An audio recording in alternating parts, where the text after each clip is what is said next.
Well, the brouhaha over gerrymandering in Texas continues unabated. The media continues to lie to you and pretend like Republicans invented this and they're acting illegally, unconstitutionally. Of course, they're racist or something. We're going to break all of the false accusations down. We're going to break down all of the absolute maniac responses from Democrats who are just trying to jockey for position for president in 2028. A brilliant faceplant by Gavin Newsom as he shows you just how stupid he is. I think the hair gel's affecting the little gray cells. And we're going to kick things off with one of our favorites. God bless this woman. I don't know where we'd be without her on this show. You guessed it. It's time for Jasmine Crockett. Take it away, Jazzy. Governor Abbott just announced that he has ordered the Texas Department of Public Safety to find and arrest the House Democrats who have fled the state.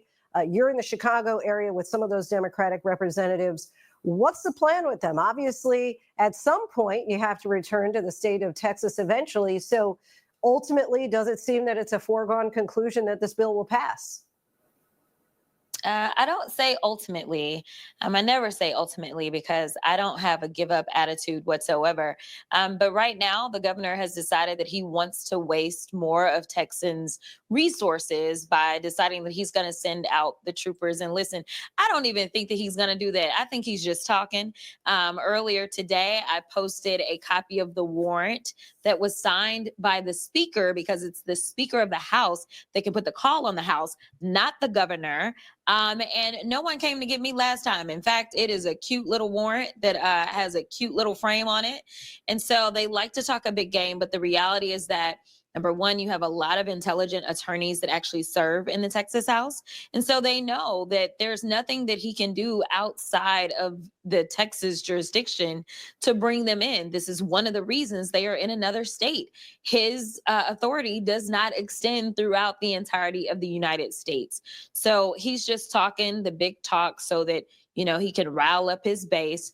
Ultimately, what will happen, we don't know. We've seen Democrats in states like New York and California say that they would look into redistricting as well. Would you encourage them to do that? I absolutely do. We are in a fight for the soul of this country. Morality seems to be out the window and legality seems to be out the window. But hopefully we can bring some of that back. And it is going to take a real fight. And sometimes you got to get down on the level that they're on. These people they're grimy.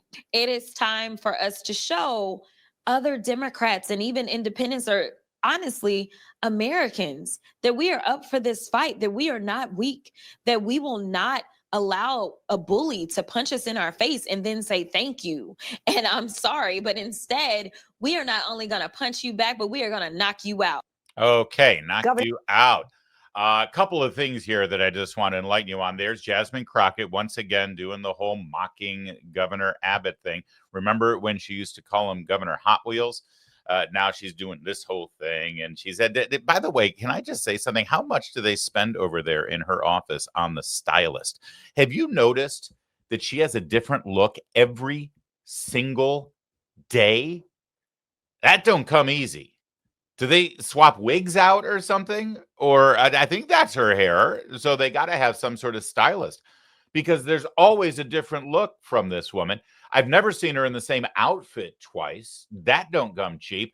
Also, do you notice that she wears her U.S. House of Representatives security identification badge as a pendant around her neck, like a necklace, even when she's not in D.C.? That, again, probably expensive. Have you noticed also she's got a bit of a lisp? I don't mean to go after her personally.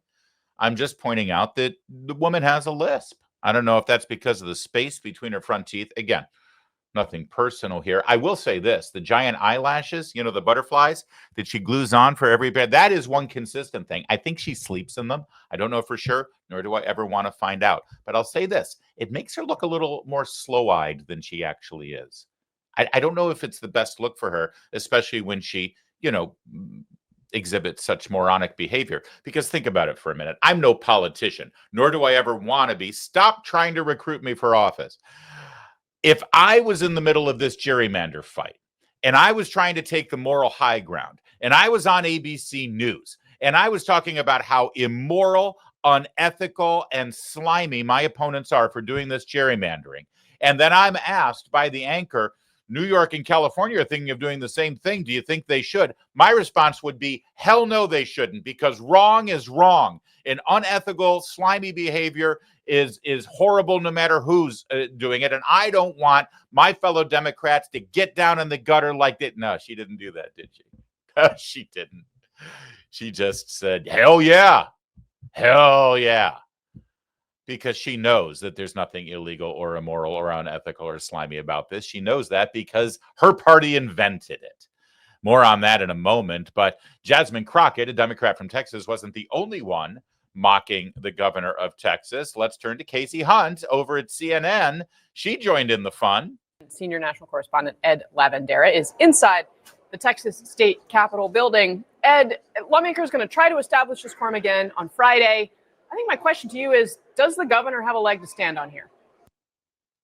Does the governor have a leg to stand on here? Which, listen, I guess is a colloquialism, turn of phrase.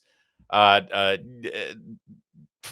I guess you can use that if you'd like, except for the fact that this governor in particular, famously, is confined to a wheelchair. But there's CNN asking if he has a leg to stand on. These are horrible people, but not as horrible as one of the Texas state representatives who has left her state, fled the fight, and is hiding out somewhere in an undisclosed location, I'm guessing Illinois, because she compared the redistricting and gerrymandering effort by Texas Republicans to, wait for it, the Holocaust. And then integration happened and everybody thought they accept us. They don't accept us. They are showing us who they are. We should believe them. And we better have the courage to stand up. Otherwise, we will fall for anything. And in this country, we will be defeated, deported. I mean, we will lose all of our rights. And if you think it can't happen, it can. And I will liken this to the Holocaust. People are like, well, how did the Holocaust happen? How was somebody in a position to kill all them people? Well, good people remain silent. Or good people didn't realize that what happens to them can very soon happen to me or somebody I love. And so even if you made it, man, you have an obligation to help people who can't, because God forbid they end up targeting you. There you go. It's just like the Holocaust.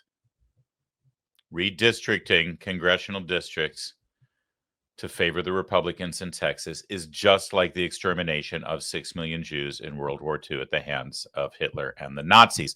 I think my favorite part of this, as usual, since this is a channel that specializes in media criticism, is Don Lemon's reaction to that moment. Play close attention to Don Lemon's horrific, outraged reaction to somebody comparing the gerrymandering to the Holocaust. Listen carefully. It can't happen. It can. And I will liken this to the Holocaust. People are like, well, how did the Holocaust happen? How was somebody in a position to kill all them people? Well, good people remain silent. Or there it is. That's Don Lemon. His reaction to comparing gerrymandering to the Holocaust is, Don Lemon. Meanwhile, on his former network, Jake Tapper did what Jake Tapper always does. He fought the good fight for the Democrats. After all, before he was a journalist, guess what he did on Capitol Hill? Well, sure, he worked for a Democrat congresswoman who happens to also be the mother-in-law of Chelsea Clinton. That's a story for another time. But here's your objective teleprompter reader, Jake Tapper.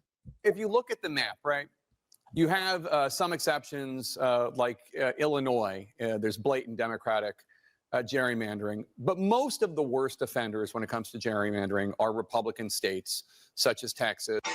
There you go. Thank you, Newsbusters, for grabbing that one. Sure, Illinois has got a couple of outliers, but most of the worst offenders are Republican states. Jake Tapper, of course, lives in the D.C. area, maybe Maryland, maybe the district, maybe Virginia, but he lives close enough to know that this is one of the Maryland Democrat gerrymandered districts.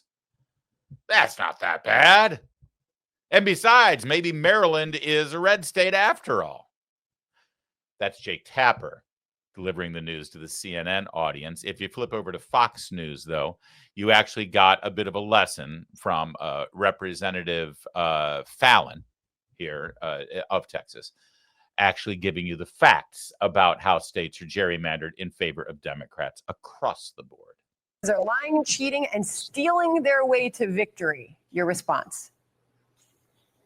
Well, the Democrats they have PhDs in rhetoric and hyperbolic statements, and that's one of them right there. The data doesn't favor their argument. So allow me to explain. The top 5 blue states in the country, which are California, Washington, Illinois, New York, and New Jersey. There are 117 congressional seats in those 5 states. The Democrats control 93 of them for 79%. In the top 5 red states, Texas, Ohio, Florida, Georgia, Tennessee, Republicans, there's 104 seats. Republicans only control 72 of those, which is 69%. So the Democrats were very effective at gerrymandering in the 2020 cycle because the Republican candidates for Congress in 2024 got 5 million more votes than Democratic candidates. So we should statistically have somewhere between 230 to 233 seats in the House. We have 220. We almost lost control. So when they talk about gerrymandering, they better find a mirror. Well, on gerrymandering, President Trump said this in an interview earlier We'll today. get to what President Trump said a little bit later, or not, because we're loaded up here. But I just want to make sure that you didn't miss the details, the numbers, the statistics, the data that Representative Fallon just fed you. So I've got it broken down here thanks to the Town Hall X account. Take a screenshot of this so you can share it with all your pals. In the top 5 blue states, Democrat states, the Democrats control 79% of the House seats, 80%. Let's round it up. In the top 5 red states, Republicans control just 69% or 70%, right? So that's a huge difference right there. But get this, Republican candidates for Congress last election, 2024, nationwide, got 5 million more votes than Democrat candidates did. So 5 million more Americans around the country decided that they wanted to be represented by Republicans than by Democrats. And yet, it's barely a majority for Republicans in the House. Why? Well, because Democrats don't care where the votes are, they care where the Democrats are. And they've carved their districts in their states to maximize those numbers. By the math, and if you extrapolate it nationwide, Republicans should have 230 to 233 seats in the House, but instead they only have 220. Democrats have retained power for years through 2, well, really 3 strategies. Gerrymander districts,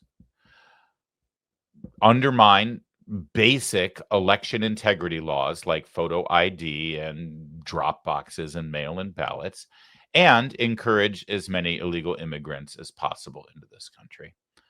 You put those 3 strategies together and you end up with a whole lot of Democrats in the House of Representatives.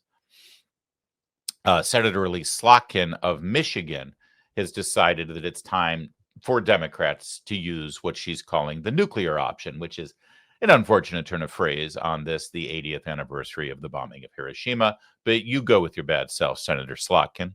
I'm going to urge and encourage blue states like a California or a Chicago or a Illinois, to do the same thing. I don't want to do that. I want the country to have a completely nonpartisan drawing of the lines based on the census. But if they're going to do that and go nuclear, so am I. She doesn't want that because she's never said anything about this when Democrats have gerrymandered for decades now. This is such a ridiculous argument. Oh, we just want fair districts drawn. Really? Then do that.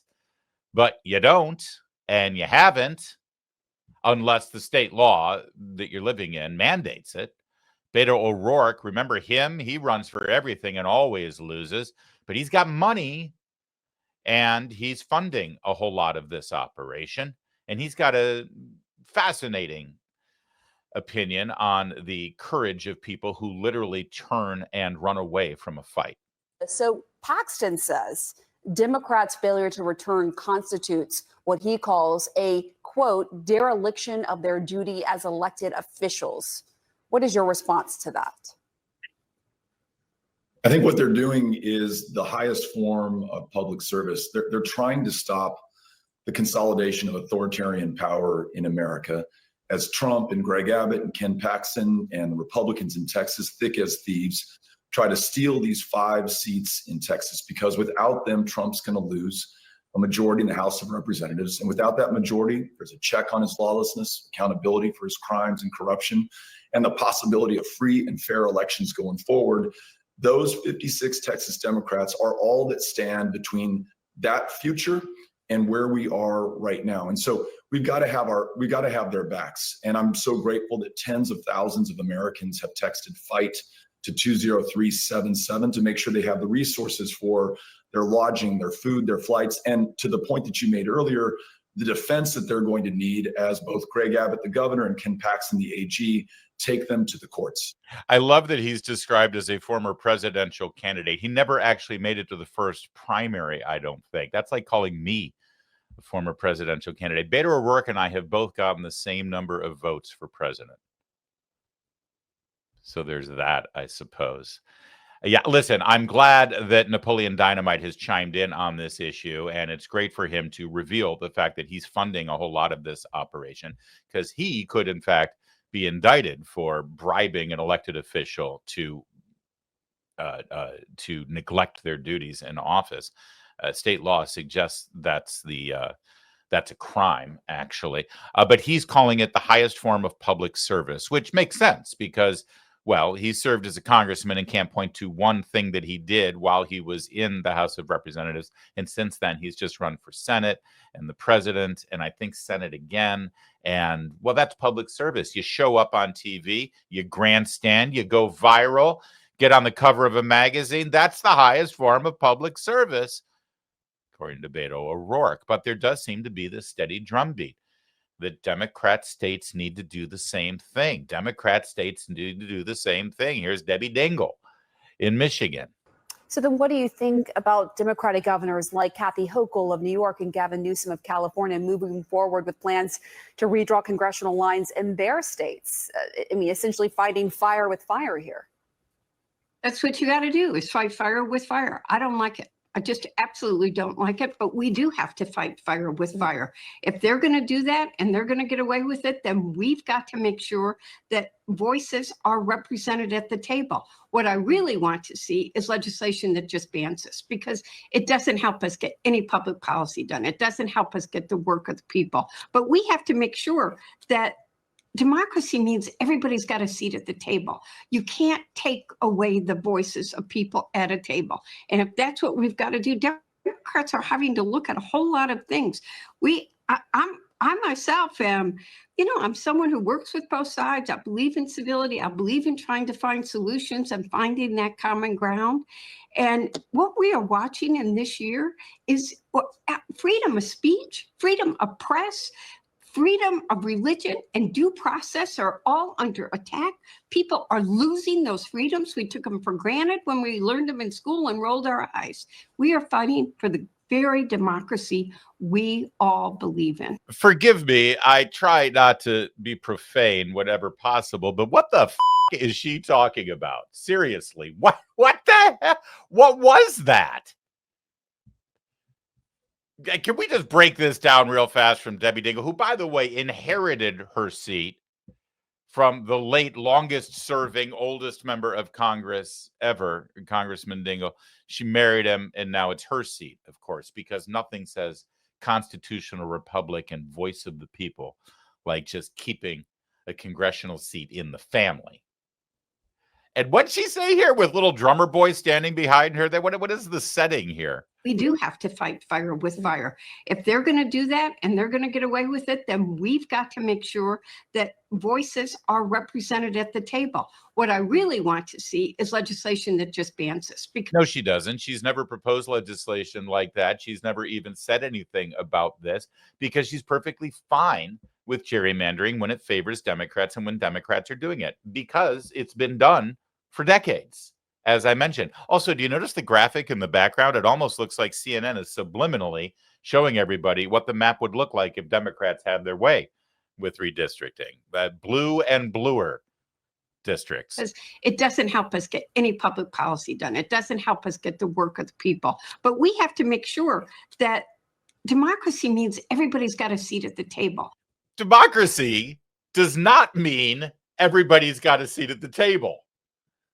These bromides and platitudes that just get thrown out there that make no sense. Think about that for a minute. Democracy means that everybody gets a voice. No, democracy means the winner gets to a voice, especially in a constitutional representative democracy like we have here. And certainly in the House of Representatives. How long has she been in the House? Sure, you've got a voice, but it means nothing if you're in the minority. But literally, democracy does not mean everybody has a seat at the table. Democracy means the winner of the election has a seat at the table.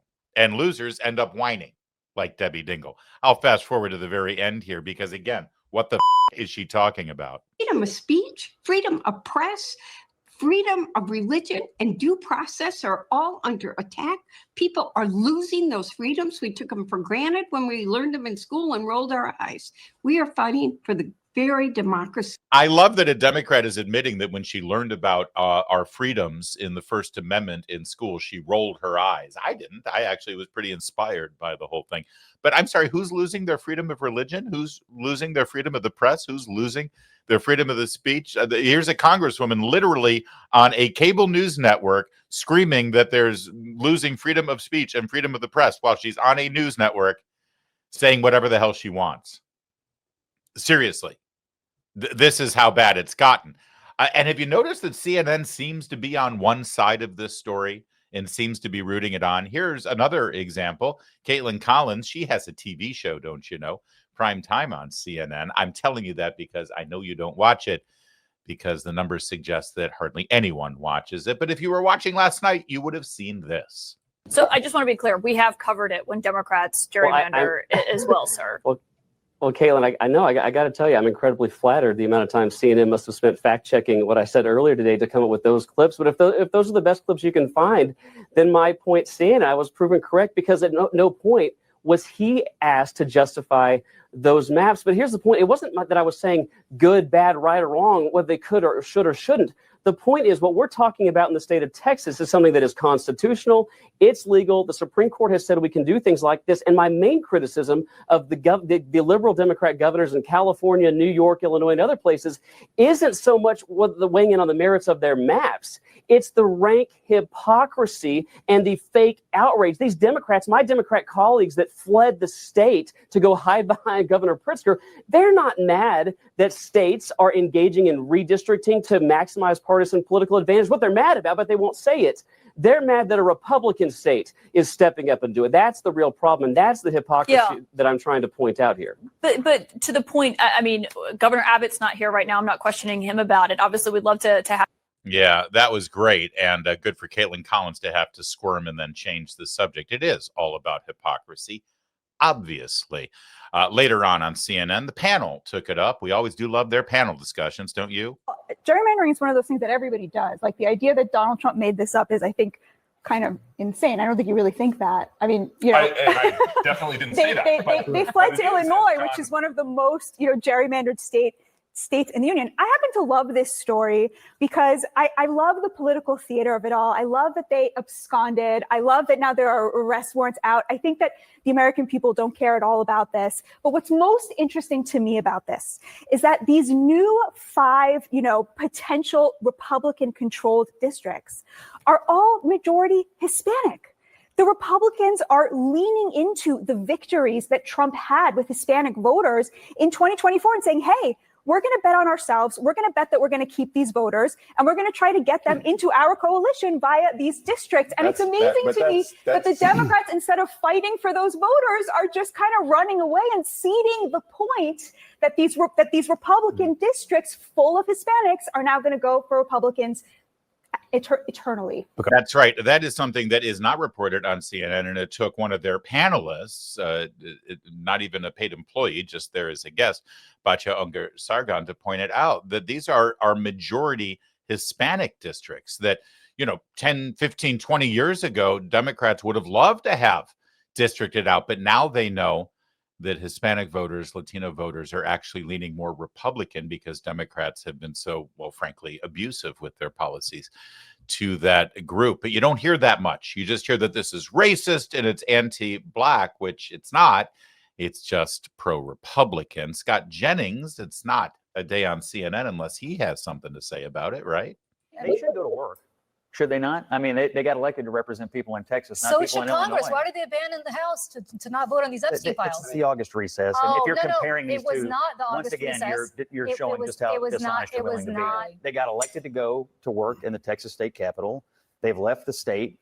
They're abandoning their constituents, and if they want to go vote against the map, that's fine. But running off to Illinois, the most gerrymandered state in the country, I mean, I understand no one in the PR department at the Texas House Democratic Conference must have been at work that day, but it looks horrific for them. But let it be horrific. What I will say about that is that they had to flee. They don't have control. Had to flee? Let me tell you, they don't have control of the House or the Senate. Want to pick up seats for the midterm So elections. you get He's not elected, doing this so you for get any elected to other reason. represent people in Texas, and your reaction to that is to go to Illinois and hide behind J.B. Pritzker? They're breaking quorum. That's what they're mean- doing. I They're mean- breaking quorum because it is not At right. a minimum, it's childish, and it might be criminal. Well, and you know what's childish about losing the House of Representatives because of higher. Let's take the president. They left in July, and they said they left in July because they didn't want to vote on the Epstein matter. They didn't want to vote to release the Epstein files. And so now you're saying the senators and the Congress, senators and the reps down in Texas have to do their job.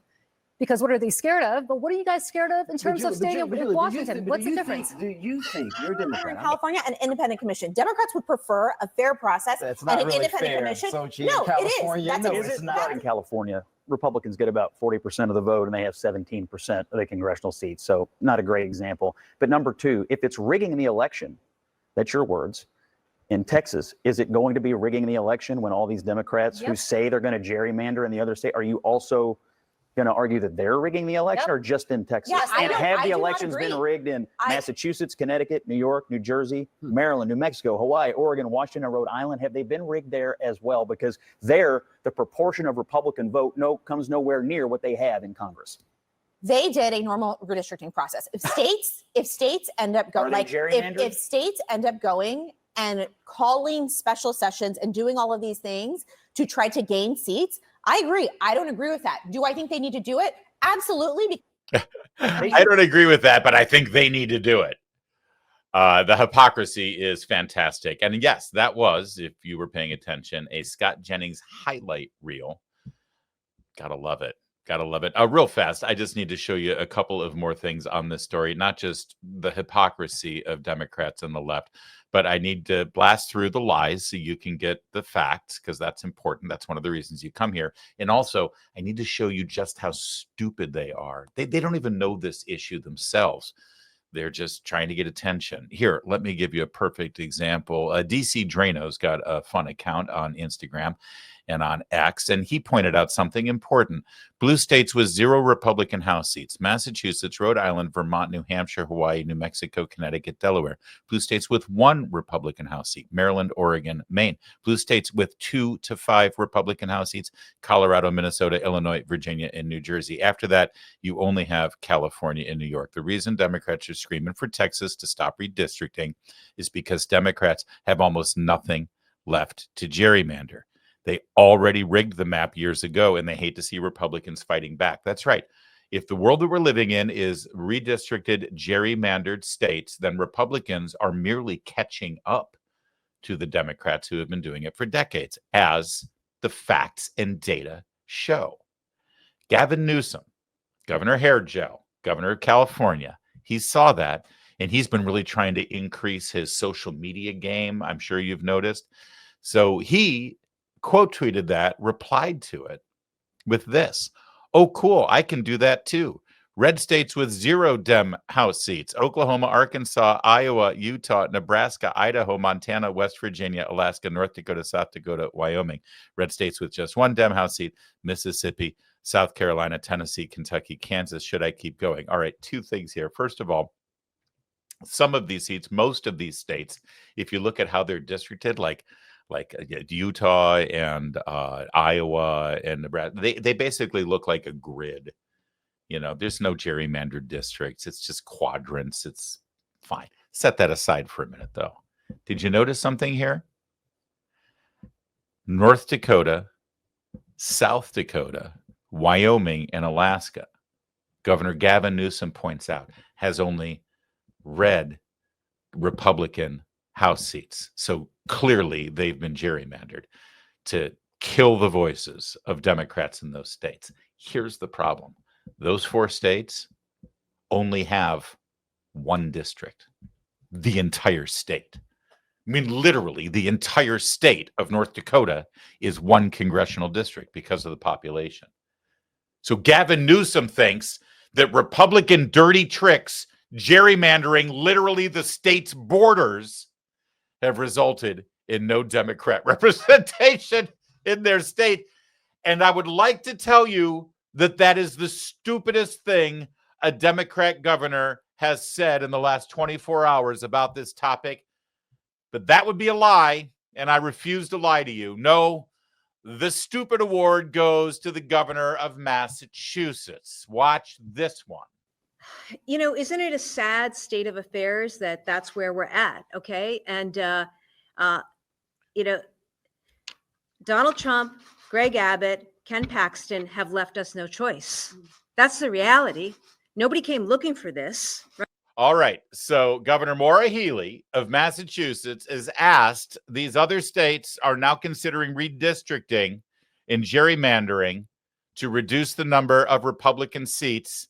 Is that something you would consider? And the governor of Massachusetts, Maura Healey, acknowledges and said, yeah, it doesn't make me happy, but these Republicans have left us no choice. We're going to have to do that. So Massachusetts, according to the governor, is now considering redistricting and gerrymandering to expand the number of representatives in that state for Democrats and reduce the Republicans. Let me show you, because this isn't the first time Governor Healey's done this. In fact, in 2022, Massachusetts did a redistricting already. Do you want to see the before and after map here? Here, let me show you.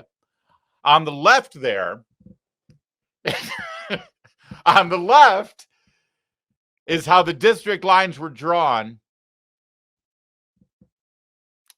in Massachusetts before they redistricted.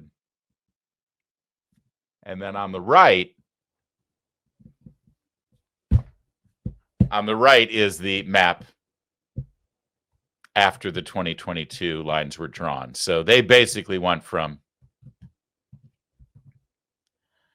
blue to blue.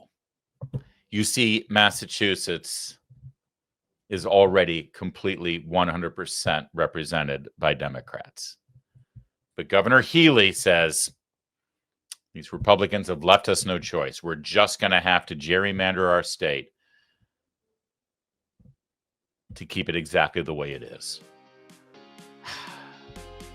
We'll keep watching the story for you, and we'll keep laughing at how horrible and stupid these people are.